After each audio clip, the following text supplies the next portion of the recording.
Could Troll2 be the best, worst movie of all time? Well, many people think it is and can't get enough of it, almost like there is something addictive about just how awful it is. Its terrible lovability is right up there with the likes of The Room and Birdemic, so much so that there are many fan bases and conventions celebrating just how awful it is.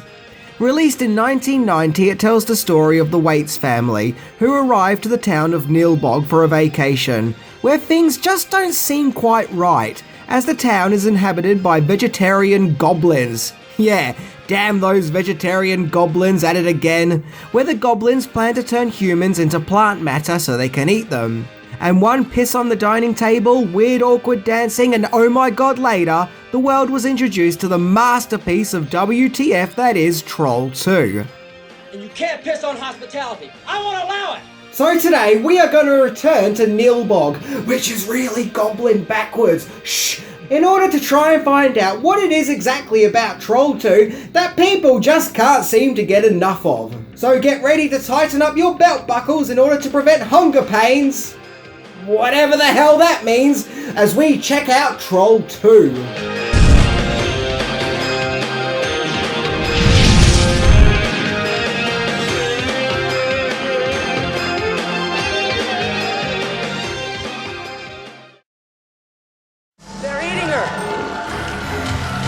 And then they're going to eat me! Oh my god! Number 10. It isn't really a sequel. Don't let the title fool you. Troll2 is not a sequel. In fact, the movie doesn't even feature trolls, but goblins, two different types of mythical beings. Troll2 was directed by Italian low-budget exploitation director Claudio Fragasso, and during the movie's production, it was simply called Goblins, which would have been a more fitting title. However, feeling that the movie won't sell well in the States, the movie's American distribution handlers decided that the movie would have better odds if it was made into a sequel, so it became Troll2, a sequel to the 1986 movie called Troll, a movie that, you know, actually features trolls. Number 9. Troll2 started because of a new popular diet trend. Director Claudio Fragasso often wrote screenplays with his wife, Rosella Drudy, and Troll2 is no exception. As with most of their movies, the husband and wife duo put their minds together to create, well, something.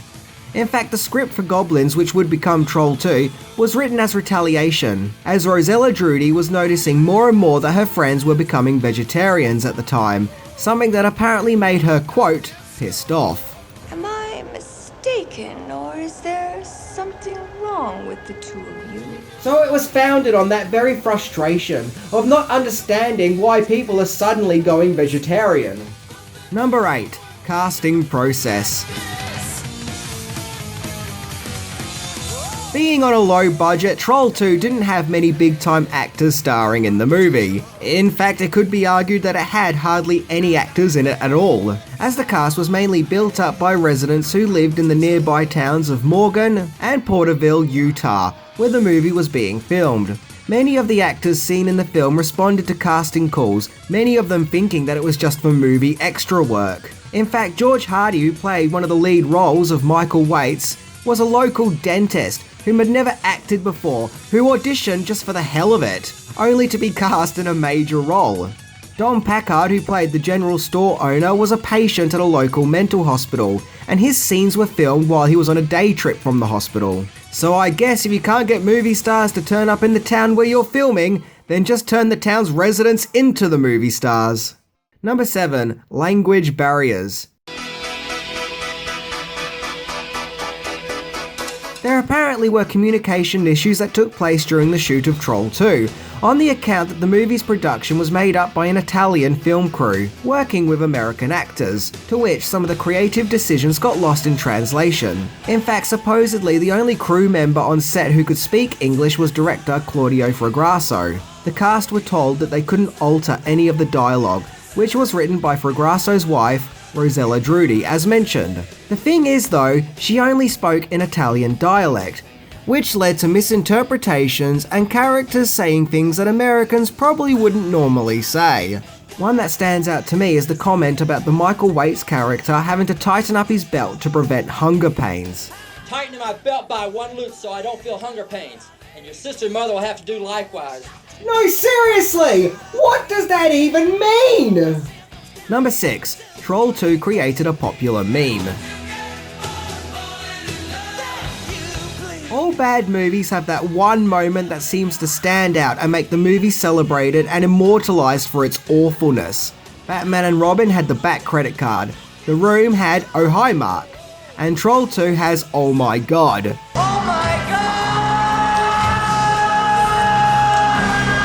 The scene in question is where a character called Arnold notices goblins eating someone, where he concludes that he's next, where he does the somewhat underdramatic Oh My God cry. Oh my God!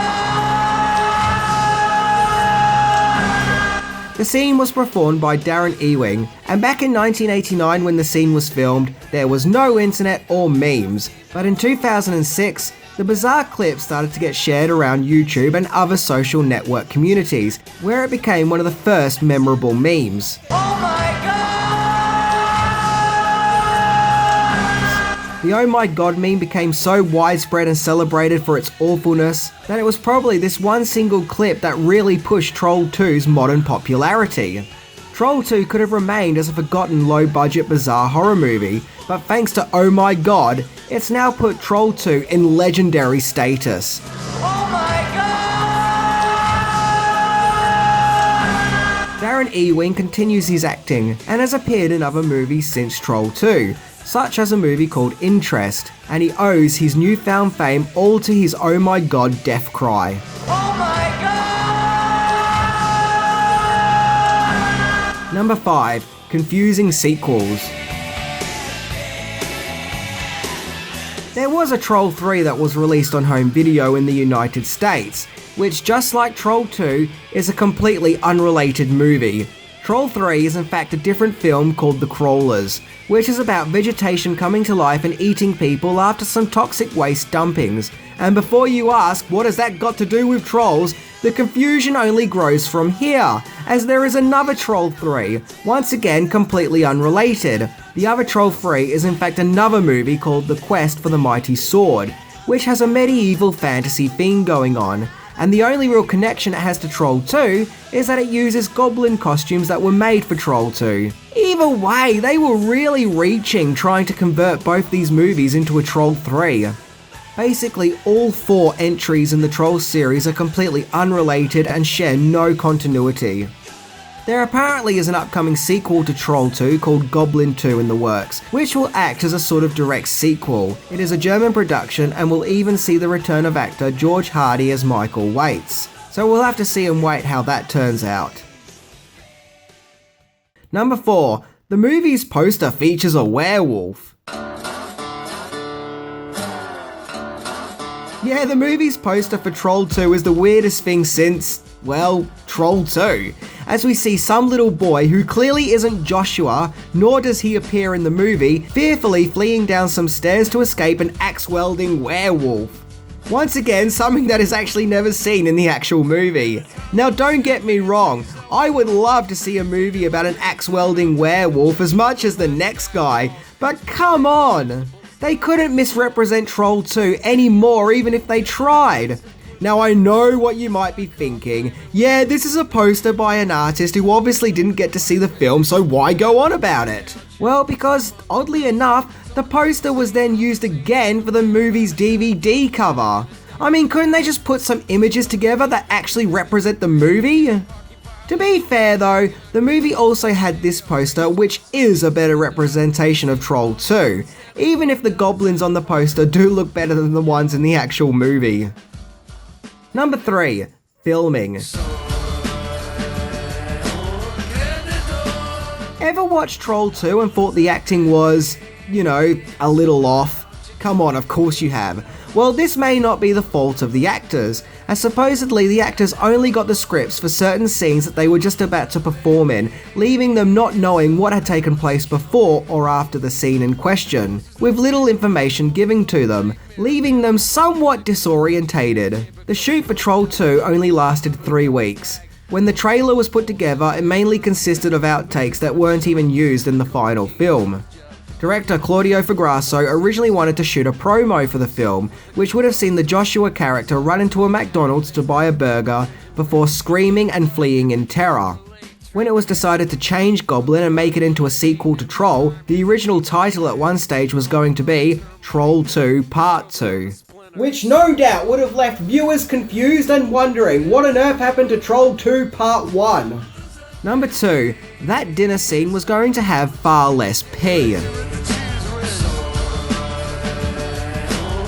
Troll 2's main protagonist is little Joshua Waits, who is played by Michael Stevenson, the young boy in the family who can tell that Nilbog isn't quite right, also the only one who can tell that the town's name is Goblin backwards. Nilbog! It's Goblin spelled backwards! There is one infamous scene where we see the Waits dining and about to eat green food that has been tampered with by goblins, as you do I guess, where Joshua tries to prevent his family from eating the goblin chow. Originally, Joshua was just meant to stand on the table and scream out for his family not to eat the food, and the scene was shot. But then director Fagrasso felt that the scene was just missing that perfect creative touch. So he told Stevenson to do the scene again, only this time, piss all over the food. Stevenson claimed that he just couldn't believe what he was hearing, and despite the bizarre request from the director, he still did it anyway, creating yet another infamous scene for a movie filled with infamous scenes. Stevenson has grown up to become a filmmaker and directed the 2017 Netflix movie Girlfriend's Day, and I bet he looks back knowing that his career started with him pissing on goblin food. But what else has Michael Stevenson done with his career? Number 1, Best Worst Movie. In 2009, when the newfound fame and popularity of Troll 2 was really starting to take off, a documentary called Best Worst Movie came out, which was about the making of Troll 2 and its recent cult status. The movie was directed by Joshua actor Michael Stevenson himself. He created the project because later in his adult life he gave Troll 2 a rewatch and was embarrassed by it. But upon going on social media, he was surprised to see the huge public love forming over Troll 2, hence why he decided to make the documentary. So if anything, the documentary is kind of like a retaliation to his shock of Troll 2 becoming a hugely popular cult movie, one that often gets compared to the likes of the Rocky Horror Picture Show.